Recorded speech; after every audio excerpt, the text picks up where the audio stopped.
Marriage is transactional, and people were upset the last time that I made the video saying that across all platforms. And I'm going to explain this hopefully in a way that provides more insight to exactly what I mean. First and foremost, what I'm not saying is that you as a woman should be a gold digger, or that you as a man should be seeking a housemaid. That's not what I'm saying. But what I am saying is marriage is transactional. Whatever the reason you decide to get married, you're expecting something out of it. You're not going into marriage saying, oh, great, I have a husband. Oh, great, I have a wife. And now nobody's ever going to do anything for me ever again. And I'm just going to love them. That's what we tell ourselves because we like to believe that we're very good people. And I'm not saying that you're not a good person, but I'm saying the Bible does tell us that there is no good person. Like, we can't even trust our own hearts because they are wicked, and that is why we have to seek after God, right? We get married hoping to get something out of it, and this is how it has been since marriages have been a thing. Like, this has always been the case. Men historically need heirs, right, to continue on their legacies. How do you get an heir? You can't get it from yourself. You need a woman. It helps that the woman that you marry, or that you're interested in, or that you're pursuing is a beautiful woman, right? That definitely helps. But the idea is, beautiful or not, you need yourself a woman. Women have always, as far as their families as well are concerned, women have always wanted to get married so that they could continue on in life, have provision, start a family, all of the things.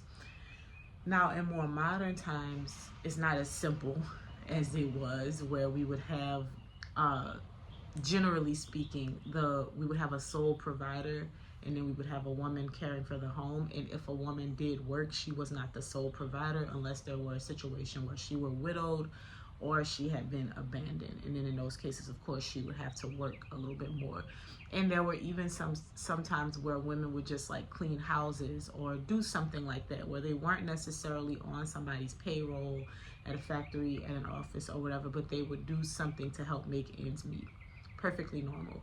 But even in those times, outside of modern times of like extreme feminism, I would say it was still regulated in a way where we understood what our roles were and how we presented ourselves in our relationships, and that it's pretty much transactional. And I think to a certain degree we do understand that marriage is transactional, but we deduce it to, oh, he provides, so okay, I don't need him to provide for me.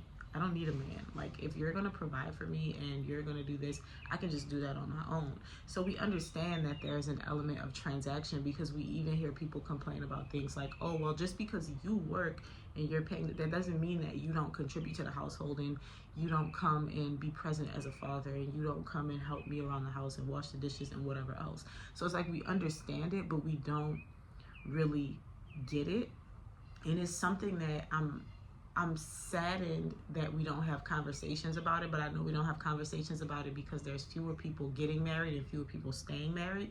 And so these are things that maybe they didn't need to have conversations about back then because it was being modeled in the home. So if you see mom and dad are married and you see the way that they interact, they may have conversations with you about the expectations of marriage and what to expect, but they wouldn't have to be so frequent because they would be watching your behavior. They would be watching your habits. And so now it's very different. I also want to say that the thing that I'm not saying is that your marriage has to fit into this box and you have to do this and he has to do that and he has to do that. Because even in a marriage, in a typical marriage where a man and woman get married and they decide, oh, you know, mom's going to stay home and she's going to tend to the home and dad's going to do this, or we have a business or whatever. If he's the sole provider and something happens medically or there's a turn of events, there will be an expectation that the wife would be doing something. Let's say the husband works with his hands or he uses his body for labor in exchange for money. If something happens to him and he cannot medically return to work, obviously the mom is going to be the person to step up in that regard. And even then, this is why I say marriage is transactional. And even though it is rooted in love and mutual understanding and respect and all the things that we like to say, it's still transactional. We're seeking to get something from marriage. And the reason that I brought this up, I don't think that this is a conversation that married people need so much as people who are single and looking to be married, particularly women.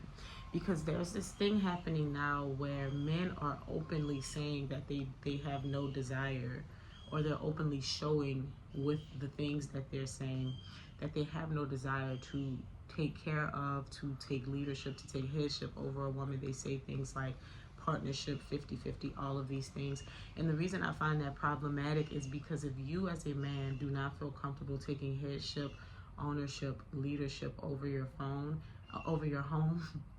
and you use things like, oh, the economy, I'm not going to be able to do it, I can't do it on my own, that says a lot to your plans and the way that you view marriage. And it also says a lot about how you will approach your marriage. Because from the very beginning, a man needs to be able to take headship of his home. He needs to be able to be realistic and straightforward, yes. But he also needs to understand that before you even get married to a woman, you should be able to prove that there is something there for you to take care of her. There is something there for you to give provision, even if she has her own thing going on. Even if you're like, you know what, I'm earning a lot of money, I want to make sure that I'm with a woman who earns a lot of money too. That's fine. I'm not saying that you should go and get yourself a sugar baby, or you should go and get yourself a liability, a woman who does not do anything, can't offer you anything. Because I think that when we have this conversation, that's what people think I'm saying. What I am saying is, women and the people who care for these single women, their parents, if you're no longer living under your parent, I don't know, whoever it is that is caring for these women, we need to be more diligent about who it is that we're marrying. And I'm talking to single women here, not necessarily as married ladies. If you're in a relationship, you're dating a guy, and you get the inkling, the understanding that he's expecting things from you but not willing to give things in return, that is the moment that that relationship needs to cease. And here's what I mean. We hear a lot, like I said, we hear a lot of people talking about 50-50. We hear a lot of people saying, I'm just going to do this by myself. I'm not even talking about that. What I will say is, I do think a man, no matter what his level of income is, I think it is a very strange conversation to say, what do you bring to the table? And the reason I think that is because the man has two eyes and he can figure those things out by your actions. And I also think that the conversation of what do you bring to the table, it needs to be phrased in a way that's more direct. Because if you're asking me what I bring to the table, what does that mean? You need to ask me specific questions about what it is that you need. Because as a woman, you also need to ask specific questions that you need to know about. If you want to ask about credit score and income and what he's planning to do with properties and all of these things, you can ask those things, because going forward, this is the man that's going to be protecting and providing for you. If you want to know more information about the planned provision, that's fine. But that is a more direct question than the loaded question of what do you bring to the table. Instead of asking a woman what she brings to the table, a man should be observing how she is and asking more direct questions. Do you cook? How often do you cook? Do you plan on being the type to make dinner, or are you going to be doing takeout? Like, how are your expenses? How do you handle money? How often do you go shopping? And I feel like those are more appropriate questions, because we don't realize that when you marry a person, you marry all of their habits.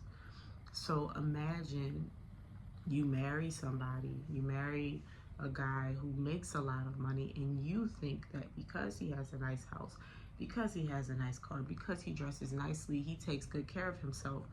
But then you find out that all of his money is going to maintain those things and he has nothing left over. That man will not be able to provide for you. And when you come under his headship, you're going to be working like a dog to make up for those expenses. And so when we talk about these things, I'm not saying that you should not have a solid understanding of the person that you're with. That's actually exactly what I'm saying. I'm encouraging you to find out what these isms are before you get yourself in this marriage. And the reason I said that the women are being gaslit is because you are being gaslit. You're being made to believe that being married is enough. You're being made to believe that, oh, you're supposed to marry me for my love, not for my money and what I can provide. That's not true, because he's going to have expectations of you. Whether you communicate those expectations or not, they're going to be there. And that is why I say it's transactional. And since marriage is transactional, we should be more intentional. It's not enough to be physically attracted to somebody. There's lots of people you can be attracted to. Even when you get married, there are going to be people that you value the way that they look. And you think that they're an attractive person. Your attraction does not go away for other people just because you get married. Attraction doesn't mean anything. It means something, but it's not the most important thing. You shouldn't just be looking at whether or not the man can provide. You should be looking at whether or not he has good character. And you can vet those things out. People pretend like we can't see who people are until it gets to a certain point. But if you take your time, if you see how a person reacts to anger, if you see how a person treats people that are lower than them, and I don't literally mean lower than them, but I mean, let's say you're dating a guy who's like super high up in his company, and every time you go out to dinner with him, he's really rude to the wait staff. It's not a guy of good character. It's not. It's a guy who feels like because he has money, he's better than everybody else. Well, what happens when a guy like that loses all of his money?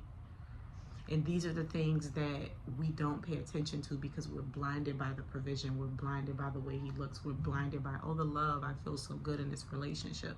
Marriage is transactional, and everything that happens within your marriage is going to impact you, and we need to start acting like it. So when I said that the ladies are being gaslit, that's exactly what I mean. Put on your thinking cap and let's use our logic when you're going into these marriages. And I say this as a person that is married. I say this as a person who, looking back, I'm like, oh, I didn't even have all of these tools and this information. God spared me because I did not know what I know now. I did not have these conversations, but I feel as though just because I did not have those conversations and just because I did not know does not mean that if it's something I noticed, I shouldn't share with other people. It's transactional. And you need to be intentional as you can, because nobody knows the outcome, and we can't control how people are and what they become, but we can control who we're marrying right now in front of us. And some of us focus so much on marrying the potential that we're blinded by everything else. Do not be gaslit. Men too, do not be gaslit. Marriage is transactional, and there is something in it for you. We're in modern times, so I'm not going to tell you what the something in it for you is, but just be aware of it. I did use a few examples in the other video where I said that never in history has it been a thing where a man could come, and I'm talking about from decent families. Obviously, if a woman is like all alone by herself, that's different. But women who come from families with a father and men and brothers and all these things, it was a requirement for something to be given in exchange.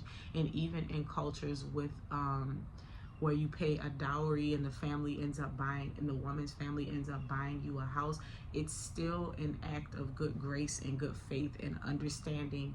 You can provide for my daughter before you take her from this home. And that is something that I'm not telling you to do exactly that and to set up a dowry for yourself and say, he has to give me this and he has to give me that. You can be as practical as you want to be. You can have whatever standards you want to have. That's why I didn't focus too much on that. My point is understanding that marriage is transactional. There is something in it for you. Even a godly marriage, you should be seeking a man of God who can protect and have provision, who can provide and have protection over you, who can also be a spiritual lead in your family. That is a significant advantage in the times ahead. That's not something tangible, but it is something that is beautiful. If you have a man of God who can pray for you, if you have a man of God who can go to God and intercede for you, if you have a man of God who is so strong in his faith that you don't have to worry about him wavering out there in the world, if you have a man of God that no matter what happens, his faith is unshakable, that, girl, significant advantage. significant advantage. Don't overlook it. That is something that you would love to have on your transaction list, okay? And again, when I say that marriage is transactional, just take your time and go through some of my videos. I'm not saying it's tit for tat. I made you food today, so tomorrow you have to do this for me. No, it's just an ongoing understanding of, I'm getting something out of this and I'm giving something into this. That is what I'm saying. And so if you get into a situation where you marry somebody that has nothing to offer to you, you've made a terrible decision. And that's all that I'm saying when I say that marriage is transactional, because it absolutely is. And it's a lifelong commitment of transactions and committing to each other without keeping score. But we love with our actions. We don't love with our words. If you tell me you love me every day for 10 years and I look back and I realize you've never been there for me, you've never showed up for me when I needed you, you never supported me, you were never there for me postpartum, I was never able to come to you, did you love me? Because I didn't feel it. Was it just words? And this is so important. We think that it's just feelings and fluff and weddings and bells and all of these things that look good. And we're so obsessed with aesthetics thanks to social media. We're so obsessed with the way that things look and the way that things appear that we ignore what things really are. We live in reality and we have to make sound decisions. So keep in mind that marriage is transactional. I don't care who it upsets. There is something in it for you. There is something in it for the other person. We don't go about keeping score in that way. I'm not saying transactional as totaling up the cost every night, but I am saying that there is something in it for you. And you should not feel bad about wanting to ensure that the thing that you are signing up for is going to be beneficial for you. Don't be gaslit. I will see you in the next video. I do want to add that if you're still watching, Wifey School is coming up. Wifey School has changed. It used to be spread out over the course of a month where we would have weekly meetings. I have condensed those meetings to 5 days back to back through a live setting on Zoom. We will meet, go over the course material, and then I will also give you the information that you need to start making dramatic changes in your marriage right away. These changes do not include you having to go to your husband and tell him to change, because that's not going to work and that's just not what we do. They focus on accepting your husband as he is, loving him as he is, and you doing the work on yourself to show up better for yourself. And when you show up better for yourself in this regard, you show up better in your marriage, and your marriage begins to improve, because it's also a perspective shift. If you want to work with me in that regard, I am going to put the link below in the description. And I look forward to seeing you soon. Everybody else, I will see you in the next video.